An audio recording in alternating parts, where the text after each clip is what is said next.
وہ judicial commission کرتا ہے. ہائی کورٹ سے کون سا جج سپریم کورٹ لانا ہے یہ فیصلہ جوڈیشل کمیشن کرتا ہے. یہ بہت بڑا جوڈیشل کمیشن کا اختیار ہے. پہلے جوڈیشل کمیشن میں کون تھا؟ پہلے جوڈیشل کمیشن میں تھے 5 سپریم کورٹ کے جج یعنی چیف جسٹس, اور ان کے بعد 4 جو ہیں وہ ان کے بعد جو جج آتے ہیں وہ, اور باقی جو 4 ممبرس تھے اس میں ایک اٹارنی جنرل پاکستان, ایک وزیر قانون, ایک ریٹائرڈ سپریم کورٹ کا جج اور ایک پاکستان بار کونسل کا ممبر. یہ تھا 9 رکنی جوڈیشل کمیشن. اب انہوں نے اس کو کر دیا ہے 14 رکنی, اور اس میں انہوں نے کیا کیا ہے کہ انہوں نے 9 تو یہی رہیں گے جو ہیں آلریڈی, 4 انہوں نے ڈال دیے پارلیمنٹیرین, 2 سینیٹر, 2 انہوں نے ڈال دیے ایم این ایز, اور ایک انہوں نے کہا جی اقلیتوں کا نمائندہ ہوگا. یہ انہوں نے کیا ہے. اب آپ اس حساب سے دیکھیں تو پاکستان بار یعنی اب یہ جو اس کے بعد ججز ہیں سینیارٹی میں, اس میں دیکھیں یہ جو ہیں امین الدین خان صاحب اور جمال خان مندخیل, یہ بھی نون لیگ کے ووٹ دونوں ان میں یہ آتے ہیں نا, ان 5 میں یہ آتے ہیں. اچھا, یہ دونوں نون لیگ کا ووٹ, پھر 2 پارلیمنٹیرین نون لیگ کا ووٹ, پھر ایک اقلیتوں کا ممبر نون لیگ کا ووٹ, ریٹائرڈ جج نون لیگ کا ووٹ, جو اٹارنی جنرل نون لیگ کا ووٹ, اور وزیر قانون نون لیگ کا ووٹ. 8 ممبر ہیں ان 14 میں سے نون لیگ کے پاس, اور اس طرح سے ان 8 کے ساتھ نون لیگ آرام سے جو ہے وہ نون لیگ اپنی مرضی کے بینچ بنوائے گی, اپنی مرضی کے جج لائے گی, اور یہ سارے کا سارا جو کچھ وہ جو پرپز اپنا حاصل کرنا چاہتے ہیں وہ پرپز وہ حاصل کریں گے. تو اس لیے ایک یہ تھا کہ قاضی صاحب بلا کے اور یہ کر دیں گے. میرا نہیں خیال کہ وہ جوڈیشل کمیشن کا اجلاس اس لیے بلائیں گے کیونکہ اس کی وجہ یہ ہے کہ قاضی صاحب نہیں بھی کر کے جائیں گے تو اس کے بعد ہو جائے گا. کیونکہ دیکھیں نا کہ سینیارٹی کی اگر آپ بات کریں, میں آپ کو ذرا ایک لسٹ بھی بتا دیتا ہوں, تو قاضی صاحب نہیں بھی ہوں گے تو قاضی صاحب کے جو دوست ہیں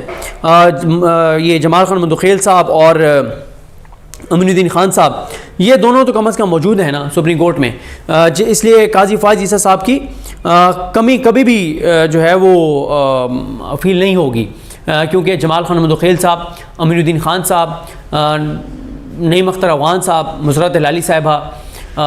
سردار طارق مسعود صاحب, مظہر علمی خیل صاحب, یہ جب تک موجود ہیں تو قاضی صاحب کی کوئی کمی کسی طرح کی آپ کو فیل نہیں ہوگی. اچھا, سینیارٹی میں آ جاتے ہیں ہم. منصور علی شاہ صاحب, منیب اختر صاحب, ابھی تو خیر اس پر بھی فیصلہ ہونا ہے کہ منصور علی شاہ صاحب چیف جسٹس پاکستان ہوں گے بھی یا نہیں ہوں گے, وہ اس پہ الگ سے بات کرتے ہیں اس ویڈیو کے بعد. تو منصور علی شاہ صاحب, منیب اختر صاحب, یحییٰ افریدی صاحب, امین الدین خان صاحب اور جمال خان مندخیل صاحب, یہ ہیں جناب اس وقت جو جمعے سے جو جوڈیشل کمیشن میں اس طرح سے ہوں گے ججز, اگر منصور علی شاہ صاحب چیف جسٹس پاکستان بنتے ہیں تو اس لیے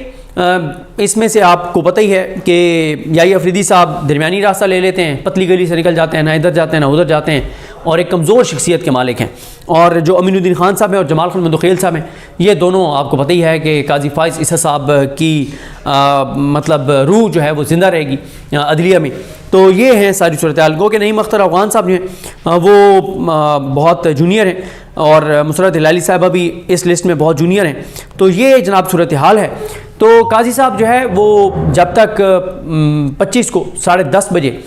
فل کورٹ ریفرنس شروع نہیں ہو جاتا تب تک خوف تو برقرار رہے گا کہ جاتے جاتے کوئی بھی اور یہ وار نہ کر دیں, کوئی بھی اور سپریم کورٹ پر حملہ نہ کر دیں, کوئی بھی اور چیز شریف خاندان کو اور نون لیگ کو دے نہ دیں, یہ رہے گا. اچھا, ایک وجہ قاضی صاحب کی یہ بھی ہو سکتی ہے کیونکہ میری اطلاع یہ ہے کہ وکلا جو ہیں, یہ جو کچھ عامر فاروق صاحب کی عدالت میں ہو رہا ہے انتظار حسین پنجوتا صاحب کے حوالے سے, 14 روز ہو گئے انتظار حسین پنجوتا کو اغوا ہوئے, اور نعیم حیدر پنجوتا جو ہیں وہ ان کی جنگ لڑ رہے ہیں, علی جاز بھٹر اور فیصل چودھری. مجھے آپ بتائیں کہ آپ ان 3 ناموں کے علاوہ نعیم حیدر پنجوتا, فیصل چودھری اور تیسرے جو ہیں علی جاز بھٹر, ان کے علاوہ آپ نے دیکھا ہے کہ کوئی اگریسولی بات ہو رہی ہو انتظار حسین پنجوتا کے بارے میں؟ یہ بڑی افسوسناک صورتحال ہے. انتظار حسین پنجوتا جو عمران خان کے بڑے باوفا ساتھی ہیں اور ان کے ساتھ کمیٹڈ ہیں, بہت مخلص ہیں, اور بڑی انہوں نے مطلب اس پورے جب سے عمران خان جیل گئے ہیں ان کا بڑا اہم کردار رہا ہے چیزیں عمران خان سے ڈسکس کرنے میں, باہر پہنچانے میں. اور یہ بھی میں آپ کو بتا دوں کہ کچھ اور لوگ بھی تھے جو خان صاحب کے بہت کلوز تھے جب خان صاحب جیل میں گئے, لیکن ان کو پھر سائڈ لائن کر دیا گیا کچھ وجوہات کی بنا پر. اب اللہ کی ذات بہتر جانتی ہے کہ ان کے اوپر جو الزامات لگے وہ درست ہے یا غلط ہے, لیکن خان صاحب نے ان کو سائڈ لائن کر دیا. لیکن انتظار حسین پنجوتا وہ ہے نہیں میں درپیش ہوتا وہ ہیں جو آج تک اسی طرح سے خان صاحب اور بشرا بیوی صاحب کے ساتھ جڑے ہوئے تھے، کیونکہ میں ذاتی طور پہ کم از کم یہ جانتا ہوں کہ انصاف حسن پنجوتا کو جس طرح سے آفرز ہوئی تھیں ٹکٹوں کے معاملے میں کہ یہ ٹکٹ ہماری کروا دیں، اتنے پیسے گاڑیاں یہ وہ، تو انہوں نے یہ نہیں کیا تھا. تو انصاف حسن پنجوتا کو اسی لیے پھر وہ غائب بھی ہوئے کیونکہ ان کے پاس بہت کچھ تھا کہ عمران خان کا پلان کیا تھا، اعلان کیا تھا، حکمت عملی کیا تھی، کہاں پہ کس نے اس حکمت عملی کو اس پلان کو چینج کیا. تو یہ ساری چیزیں انصاف حسن پنجوتا صاحب جو ہیں ان کے نوٹس میں تھیں. تو یہ ہے ابھی انصاف حسن، ہاں وکلا کا پلان یہ تھا کہ انصاف حسن پنجوتا کو اگر وہ بازیاب نہیں ہوتے تو آج ان کا یہ پلان تھا کہ ہائی کورٹ سے سیدھے وہ جائیں گے قاضی فائز عیسیٰ کی عدالت میں، اور آج بہت بڑا ہنگامہ انہوں نے قاضی فائز عیسیٰ کی عدالت میں کرنا تھا. اور اس کے بعد ان کا یہ تھا کہ آج وہ جا کے قاضی فائز عیسیٰ کو کھری کھری سنائیں گے، شاؤٹ کریں گے اور بتائیں گے کہ آپ کی وجہ سے یہ سب کچھ ہوا ہے، آپ یہ سب کچھ کروا رہے ہیں. اور بہت آج ہنگامہ خیزی ہونی تھی سپریم کورٹ کے کمرہ عدالت نمبر 1 میں. یہی وجہ ہے، شاید یہ بھی ہو سکتا ہے کہ قاضی فائز صاحب تک یہ خبر پہنچ گئی ہو، اس لیے قاضی صاحب آج اوپن کورٹ میں نہیں بیٹھے، کل بھی اوپن کورٹ میں نہیں بیٹھ رہے. اور